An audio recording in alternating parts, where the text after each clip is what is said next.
I have reached out to the Speaker and said, extend the hand of friendship. We want to work together to pass a bill to keep government open. As we had to supply the votes last year to open up government, let us supply the votes to keep government open. But we can't do it unless we have a bill that is worthy of our support. Let's get back to this. All right, now, we don't know if the Speaker reached out to House Minority Leader Nancy Pelosi on that spending measure to keep the government running, which would essentially be through the middle and past of 2015. But word is he did talk to this man, House Minority Whip Steny Hoyer, who joins me right now. Congressman, very good to have you. Hi, Neil. Good to be with you. Actually, I want to correct. I talked to Kevin McCarthy, the Majority Leader. We talked about scheduling and talked about the bill. Okay, I apologize for that. Washington Post reported otherwise, but who am I to trust the Washington Post? Let me ask you, though, sir, why even insert the language, as Nancy Pelosi did, government shutdown? No one is saying that. No one has been even broaching that. Well, I think that the Speaker does not want a government shutdown. McConnell's indicated he doesn't want a government shutdown, and none of the rest of us in the leadership want a government shutdown. But, Neil, there have been some people talking about shutting down the government if they can't reverse the immigration action that the president took. So it's not without having been discussed by some people, not in the leadership. Fair enough, but I guess what she just volunteered that I want to avoid, that came out of nowhere because it's only been a couple, and others have argued just as vehemently for trying to tempt Republicans, so you can go back and forth on that. But having said that, there are others who argue that if Democrats get in a lame duck session a spending bill that carries it essentially through much of 2015, you guys have extracted much more than the electorate wanted you to in a midterm election that repudiated you, not you individually, Congressman. What do you say? Yeah, Neil, I don't agree with that proposition.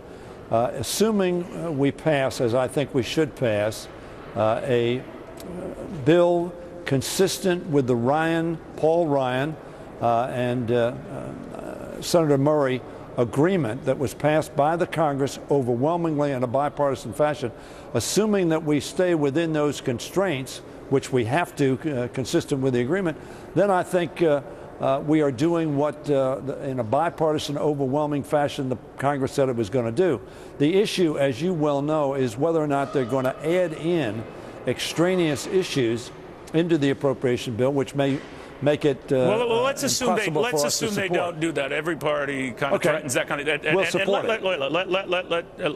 You're better legislating than I am, but let's say what the Republicans agree to is let's give an extension that will take us to the new Congress when it comes in, because after all, it's going to be a whole new bunch, including a whole new Senate. What would you say?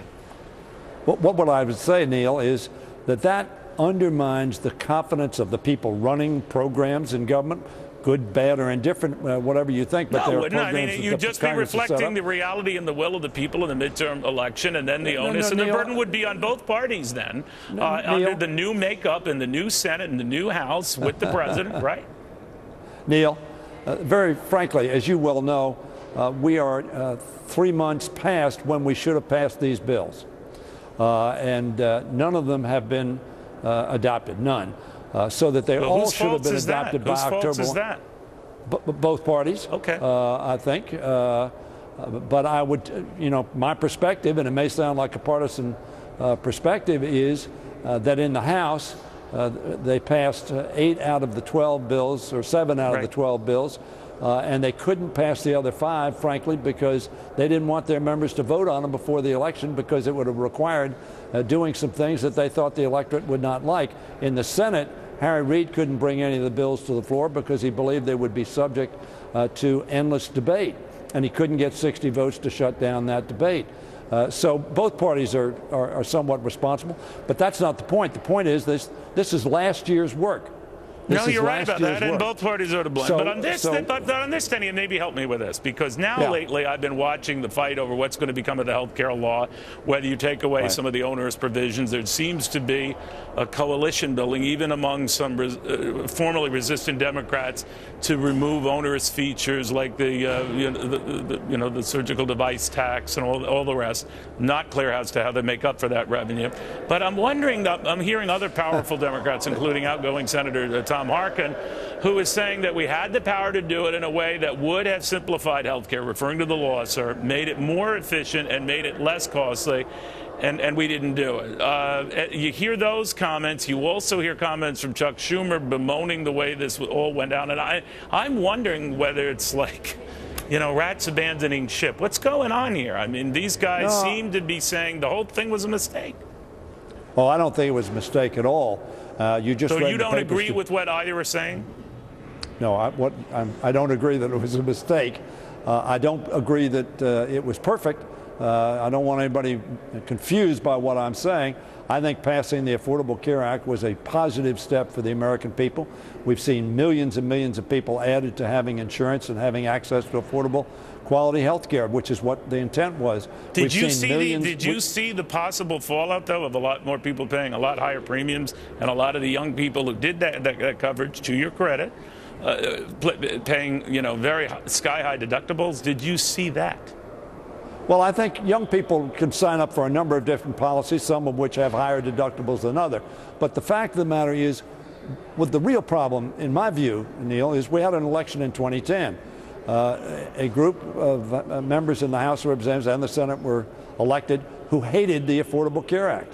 And their total focus was repeal of the Affordable Care Act. Not fixing it, not make it work better. No, I understand that, but now you're right. But so now in 2014, going into 2015, many in your own party, Steny, are saying, all right, we got to do something here. They're divorcing themselves from it. They might still be for keeping it, but they are very, very nervous. And they saw what happened to their colleagues who were up this year, and their memories, their roadkill.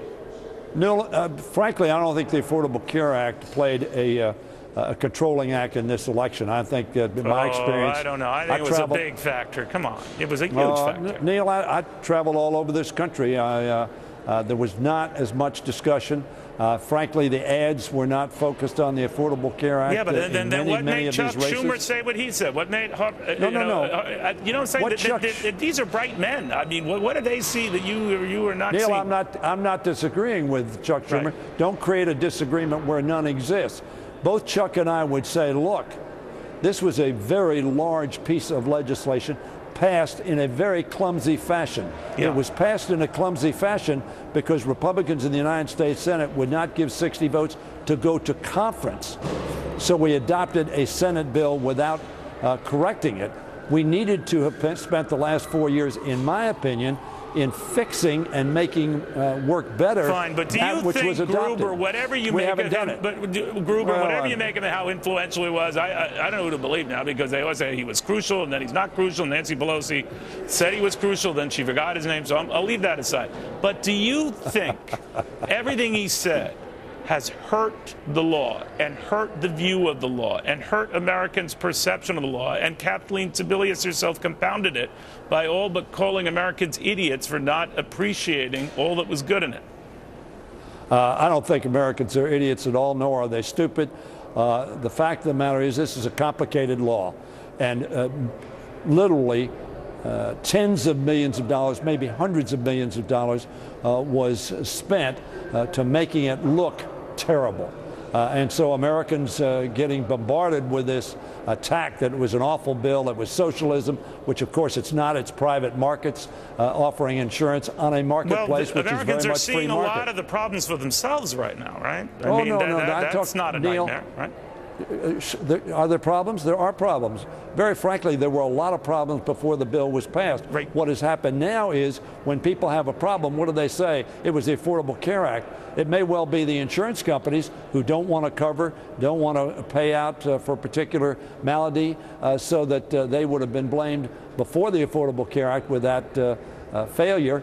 But now everybody says, well, it must be the Affordable Care Act. You just saw that for now 4 years in a row, health care costs have been stable.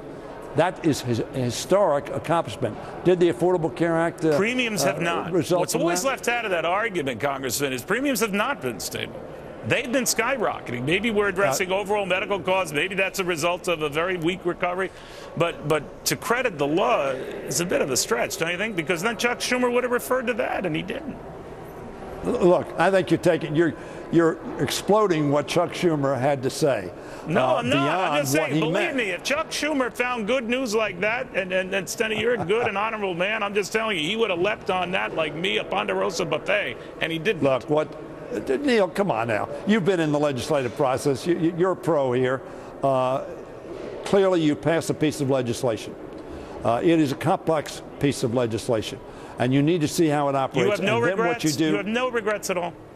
I have regrets that we didn't take more time to consider it in a way that was the appropriate legislative process, and that is to go to a conference committee. The only reason we couldn't go to a conference committee was because the Republicans would not vote to do so. I don't want to blame you, but the medical device tax, that's going to go, right? Medical device tax goes. Let me tell you what. We have large debts in this country. Right. You know why? Because people don't like to pay for things. This was a pay for in the bill. Now, if we're going to take out the medical device tax, we need to substitute it for some other way to pay for it. You know, the Republican Congress and the House of Representatives, we passed about $600 billion in tax cuts over the last 4 months that were not paid for. That's the same thing. Nobody likes to pay for things. If that's the case, we ought not to buy things, health care or anything else. Steny Hoyer, thank you very, very much. You bet, Neil. We'll watch closely. Okay. Thank you, sir. All right, now, in the meantime, is your kid planning on a 4-year college degree? I'm just telling you, I don't want to hurt your feelings here. You might, just might want to plan for 6.